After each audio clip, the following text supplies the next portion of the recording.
السلام عليكم، أهلا بكم أبطال جريد 3. أخباركم عاملين إيه؟ يا رب تكونوا بخير. درس النهاردة مهم جدا، عايزين نفهمه سوا ونركز كويس.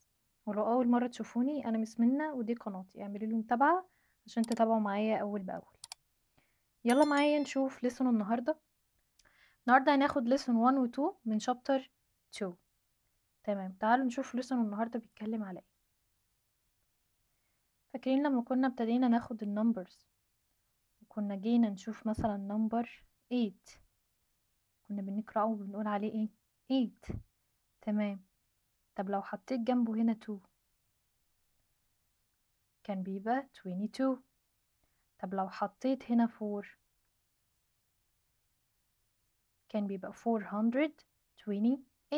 صح؟ يعني أنا كنت عارفة إن هنا ده مكانه ones وده مكانه tens وده مكانه ايه؟ hundreds. صح؟ تمام. النهاردة هاخد حاجة جديدة بيتها في الثاوزندز. يعني أنا لو حطيت هنا 6 هيبقى اسمها 6428. يبقى ده بيته فين؟ في الثاوزندز. يعني ده لو جيت اقول عليه حاجة هقول عليه اسمه ones، وده اسمه tens، وده اسمه hundreds،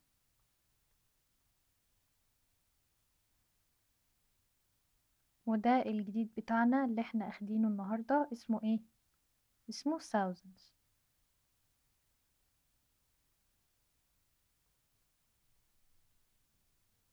يبقى انا عرفت ان ده بيته الونس، ده بيته التنس، ده بيته الهندردز، ده بيت مين؟ ده بيت الثاوزندز. تمام. طب لو جيت خدت نمبر تاني كده، تعالوا نشوف لو انا جيت خدت نمبر تاني وجيت اقرأه. لو قدامي النمبر ده وجيت هقرأه ازاي؟ هقول 4265. يعني لما اجي اعمل له reading بقرأه منين؟ من الليفت، من هنا. وعايزة اعرفكم حاجة جديدة.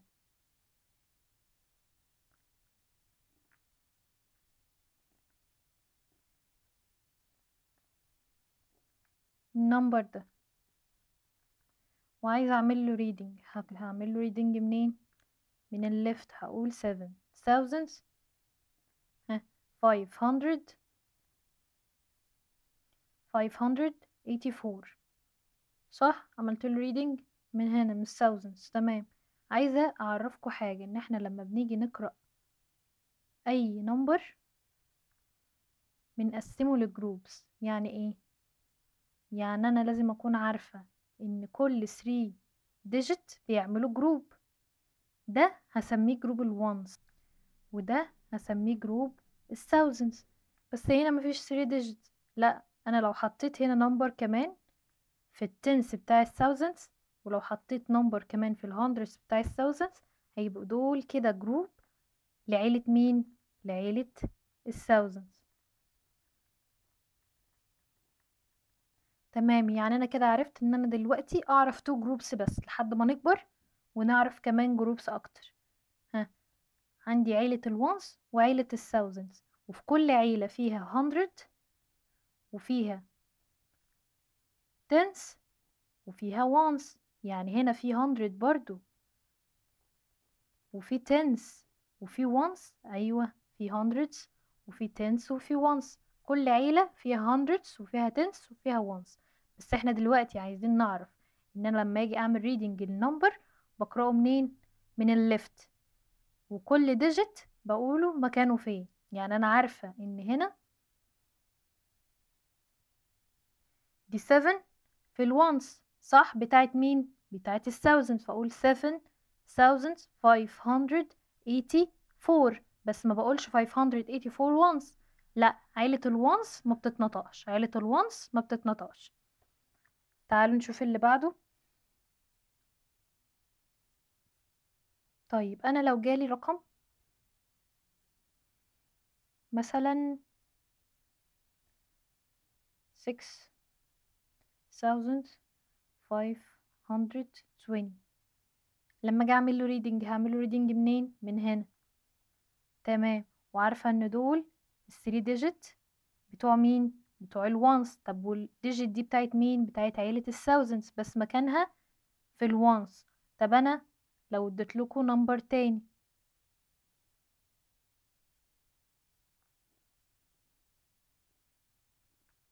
ده يتقرأ ازاي؟ ده يتقرأ عادي خالص، هيتقرأ برضو من الليفت. وعارفة ان كل 3 ديجيت بجروب. تمام. يعني دي عيلة مين؟ الثاوزند. هقول 2000 ها and 4. 2004. تمام. تمام. طب النمبر ده هنقوله ازاي؟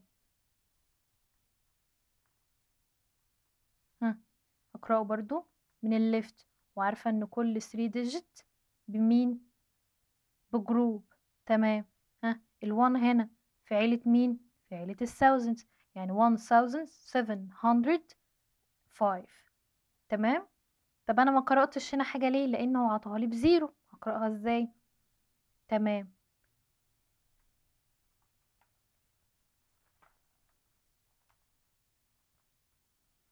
تعالوا كده نشوف حاجة تانية. لو عطيني نمبر، احنا عرفنا خلاص النمبر مثلا ده.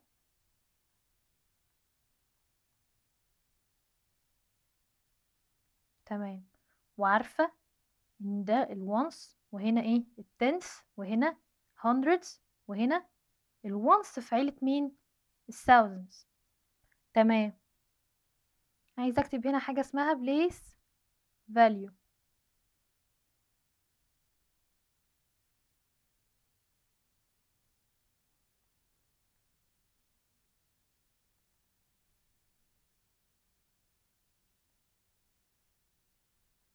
تمام. وحاجة هنا اسمها value.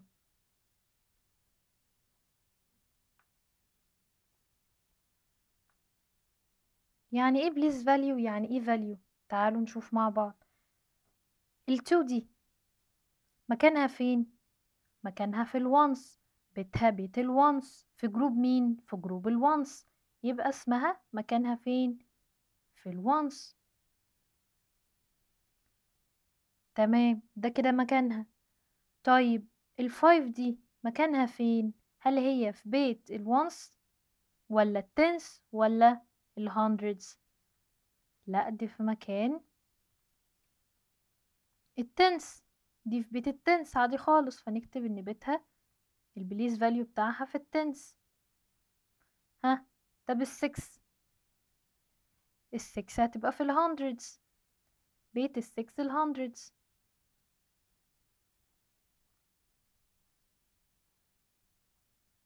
طب الفور، البيت الجديد اللي احنا لسه اخدينه مكانه في الثاوزندز. تمام. يبقى انا كده عرفت البليس فاليو بتاعته. طيب انا عايز اعرف الفاليو بقى. عشان اعرف الفاليو بتاع كل ديجيت ومكانه محطوط فين، لازم نمشي الاول من الوانس، نمشيها واحده واحده. ها. الوانس هنا هل قدامها ديجيت؟ لا، ده اول ديجيت عندي. يبقى مكانها فين؟ يبقى الفاليو بتاعها كام؟ الفاليو بتاعها هيكون 2. طيب الفايف بيته في التنس.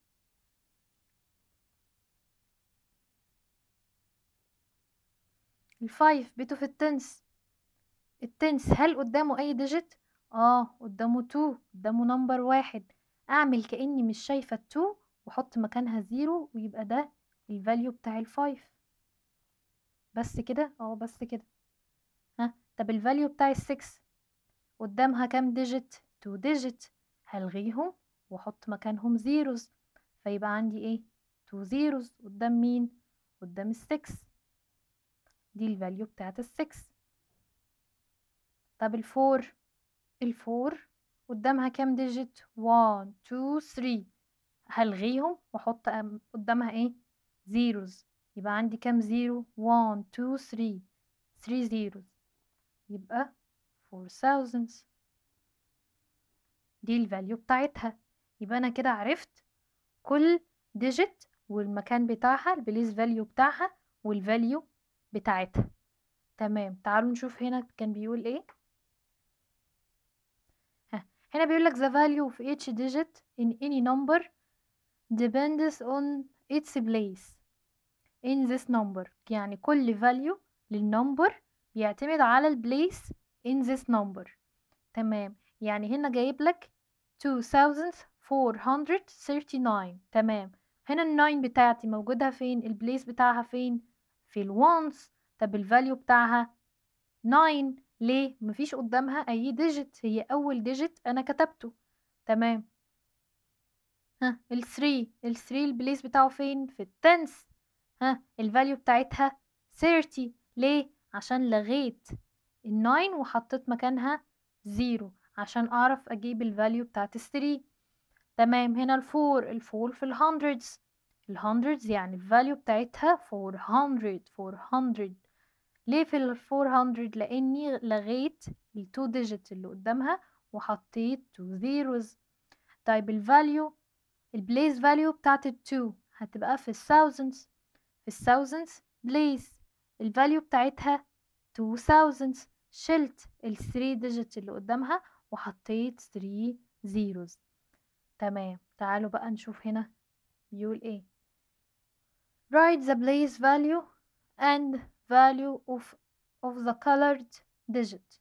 تمام، تعالوا كده نشوف اول حاجة عندنا جايب لي هنا ايه. نعرف نقرأها قبل ما نحلها؟ نعرف نقرأها. قلنا ان احنا بنقسم كل جروب لايه؟ ل3 digit وبعدين نقرأ. يعني ده عارفين ان هي ones tens hundred، ودي في الثاوزند يعني 5839.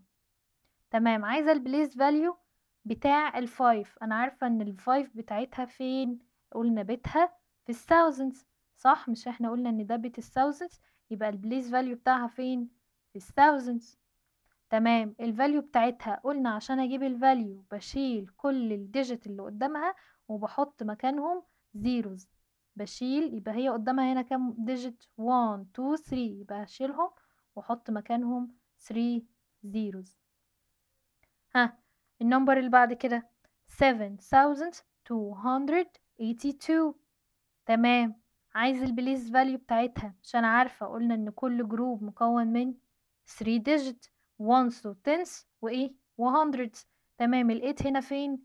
في التنس، نكتب ان بيتها التنس. الفاليو بتاعتها في كام ديجيت قدامها؟ 1 ديجيت، هشيله واحط مكانها 0 فتبقى 80. ها هنا 2106. تمام، انا عايزه البليس فاليو بتاعت مين؟ بتاعت ال6، وانا عارفه ان ال6 موجوده في الوانس. ليه؟ لان ده the first number انا بادئه بيه. تمام، الفاليو بتاعتها هل قدامها اي ديجيت تانية؟ لا، فانزل بيها زي ما هي. هنا 5018. تمام، هو عايز يعرف البليس فاليو بتاع الزيرو. البليس فاليو بتاعها انا عارفه انه زيرو، بس برضو ليه؟ بيته موجود في بيت قاعد جواه. تمام، يبقى الفاليو بتاع الزيرو ده فين؟ في الهندردز.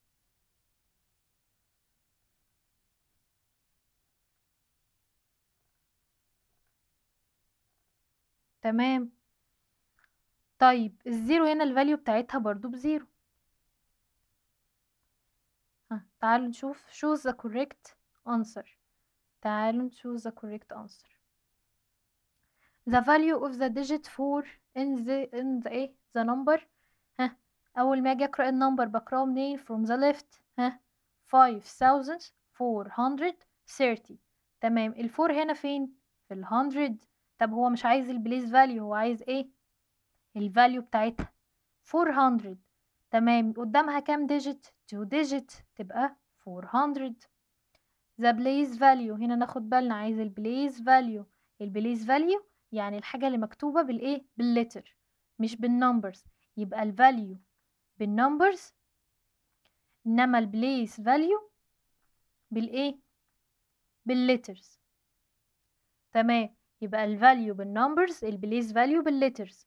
تمام، of digit 3 in the number. عاطيني النمبر ده اللي هو ايه؟ 3506. وعايز يعرف الديجيت بتاع ال3.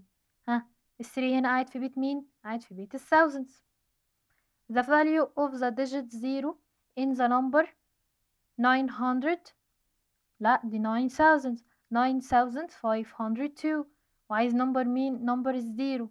عايز ايه منها؟ عايز الفاليو بتاعتها، حتى لو قدامها ديجيت تاني وانا حطيته زيرو، يعني انا لو حطيت 2 زيروز كده هيبقى معناها برضو زيرو. فاول ما بشوف اما يجي يقول لي الفاليو اوف ذا ديجيت زيرو، بنحط زيرو على طول، مش مهم عندي هو قدامه كام ديجيت.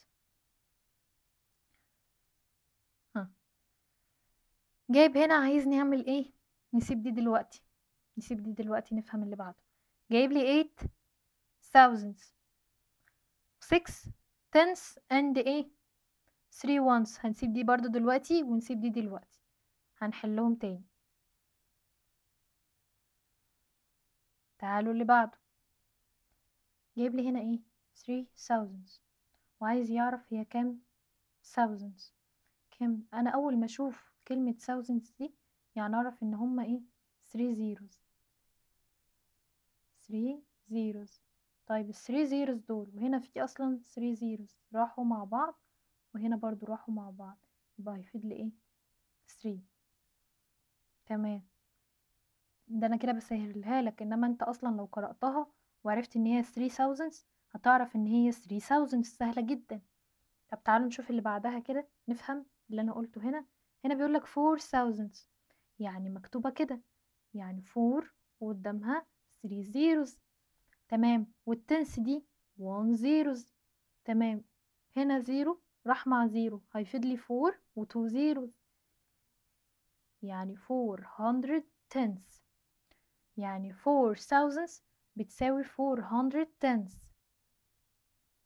مش انا عارفة ان التنس دي بالزيرو؟ تمام، يعني كأني عملت ايه؟ عملت لها تايمز 10 فبقت ايه 4000. هنفهمها اكتر. ها، هنا عندي ايه 1000.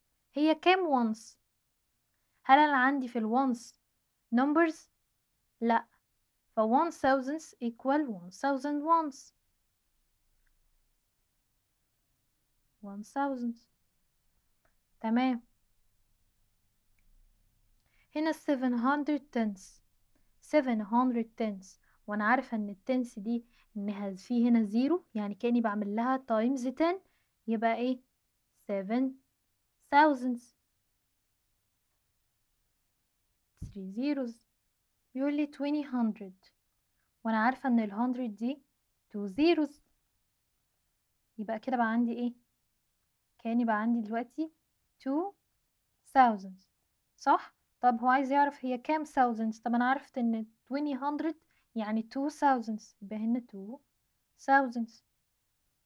اللي بعدها جايب لي 2 thousands وعايز يعرف هي كام تنس. طب انا عارفة ان التنس دي زيرو واحدة، يعني هشيل زيرو من هنا مع زيرو من هنا، يبقى 200. يبقى 200 تنس بتساوي ايه 2000.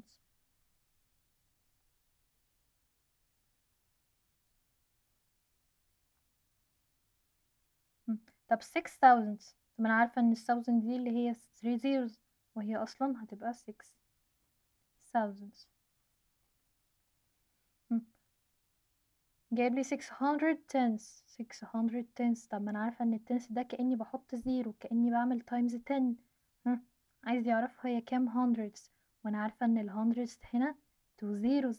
تمام، ضيعي 2 zeros من هنا مع 2 zeros من هنا هيفضلك ايه 60 hundred. 60 hundred. تمام، اظن بقت سهلة. هم. طيب 8000 once. الونس قلت كأني مش شايفاها. ها، هتبقى عادي خالص، هتبقى برضو 8000. جايب لي هنا hundreds وجايب لي هنا equal 3000. 3000 يعني انا عارفة ان هي بتتكتب كده 3 وقدامها 3 zeros. والهندردز دي اللي هي 2 zeros. 2 zeros مع 2 zeros هيفيد لي 30. هتبقى 30 hundreds equal ايه 3000. تمام. شوف اللي بعدها. complete the table. طبعا انا عرفت ان كل نمبر عندي ليه بيت في thousands وعندي ليه بيت في hundreds و ones و tens. كل 3 digit عرفت ان كل 3 digit بيعملوا لي جروب.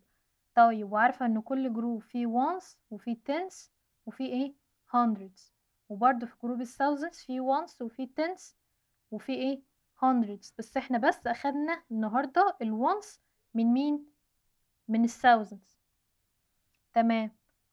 تعالوا نشوف كده نقرأ النمبر ده. بيقولك 5839. تمام. لما اجي اكتبه ببتدي من اول ديجيت. اول ديجيت عندي اللي بيته في الوانس 9، فاحط هنا 9. احط 9. تاني ديجيت 3 في التنس، اكتب 3، ما اكتبش 30. انا عارفة ان هي بيتها فين؟ في التنس، اكتب 3. الهندردز 8 بيتها في 8، كأن عاطيني النمبر كده وانا بفرده تاني. والثاوزندز بتاعتي 5. نبتدي من اول نمبر عندي 6 احطه في الوانس. تاني نمبر 5 احطه في التنس، واللي بعده 2 احطه في الهندردز، واللي في الثاوزند 7. اللي بعد كده 3 احطها في الوانس. 0 في التنس بيتها تنس.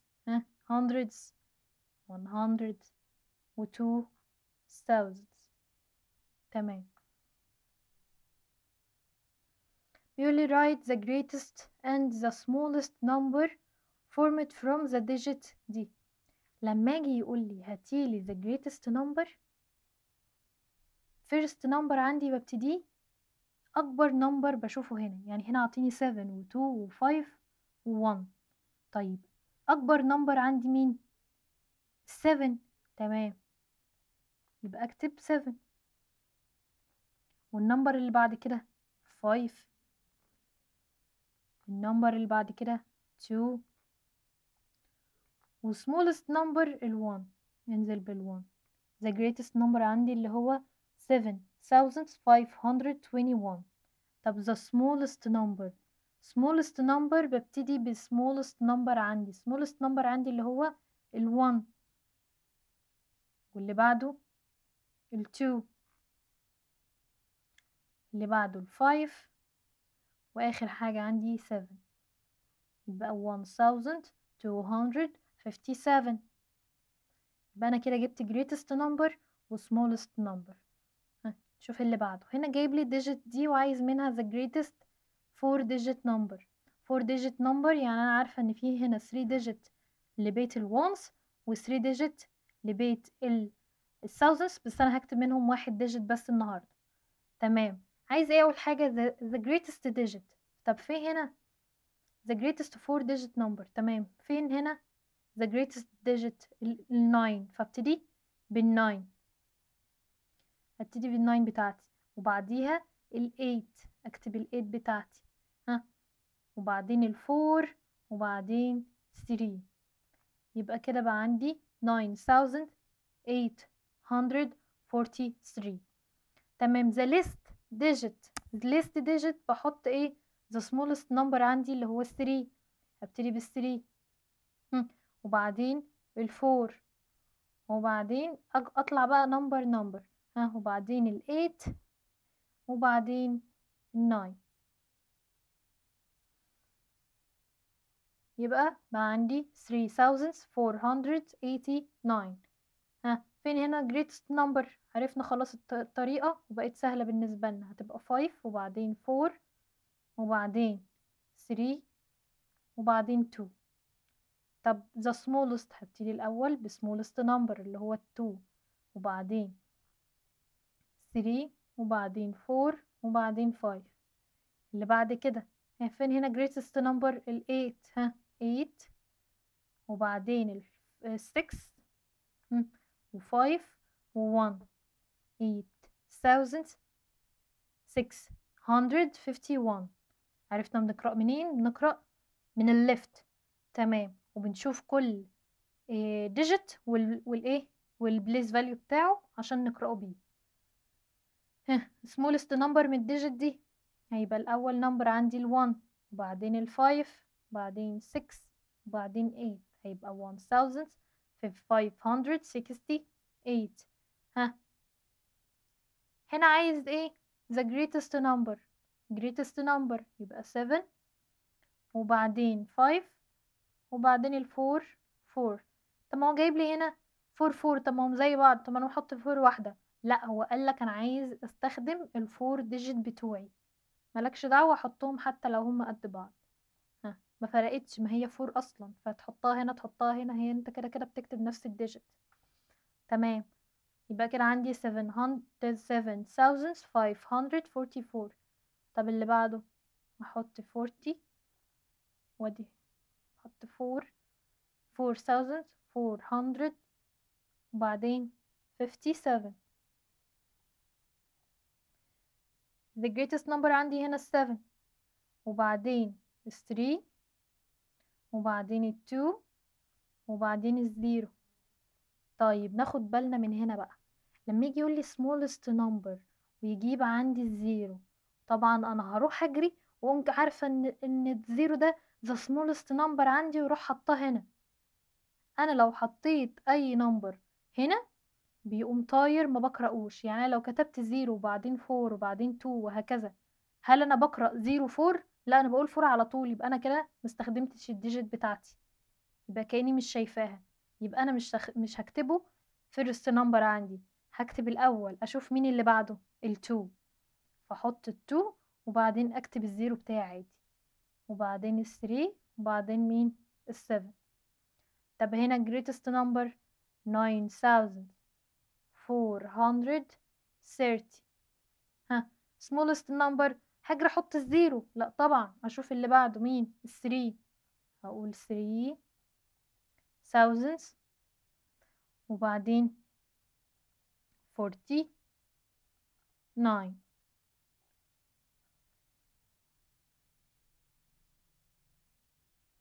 تمام، تعال نشوف بيقولك ايه the place value of the digit 6 in the number.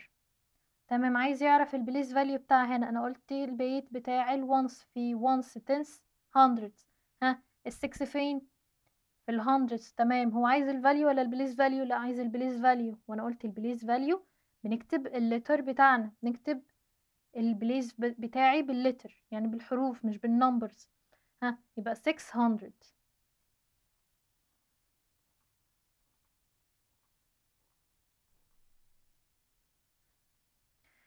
the place value of the a 9 in the number.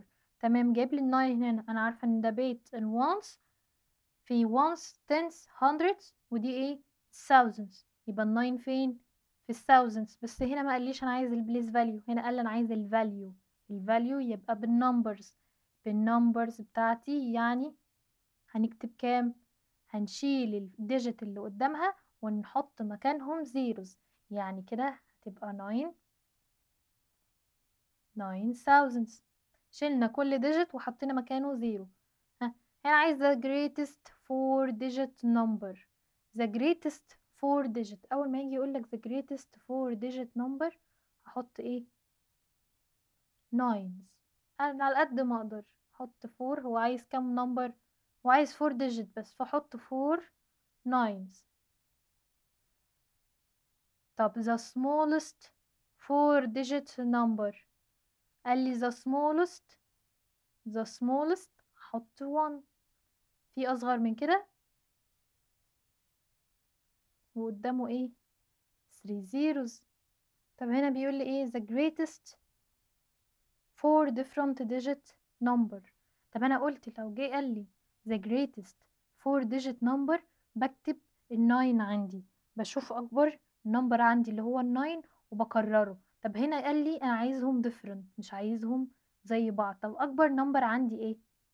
عندي ال9 فاكتب 9 وبعدين اللي بعده ال8 وبعدين 7 وبعدين 6، يبقى كده ايه the greatest 4 difference، لان هو قال لي different ما قاليش ايه ان هو the greatest و second، او قال لي مثلا the same number، لا قال لي different، فاكتبهم مختلفين بس يكونوا اعداد من الاعداد مين الكبيرة، اللي هما الايه greatest number زي ال 9 وال 8 وال 7 وال 6. تمام.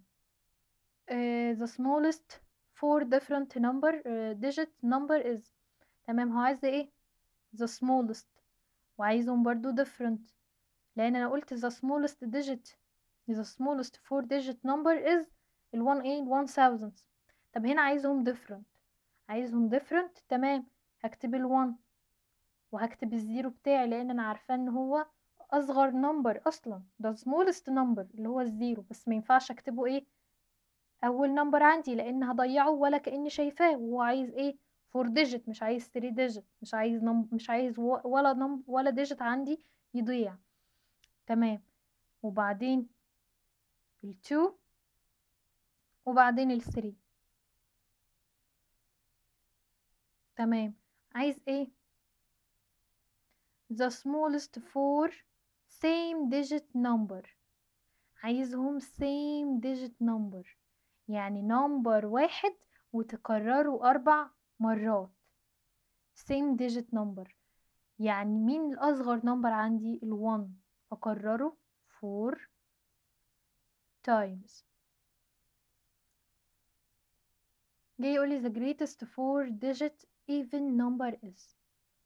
أنا عارفة إن greatest number مكون من ال 4 digit 9999، بس أنا عارفة إن the least one اللي موجود عندي في الونز 9 دي odd مش even، هشيلها وأحط مكانها greatest number ايه even. طب أنا عارفة إن الأعداد ال even اللي هي الزيرو والتو والفور والسكس والايت، هنا فين الجريتست نمبر، التو ولا الفور ولا السكس ولا الايت؟ لا الايت، فاشيل الناين واحط ايت، يبقى هكتب الجريتست نمبر عندي هيبقى 9، هتحط الثري ناين عادي خالص 9998.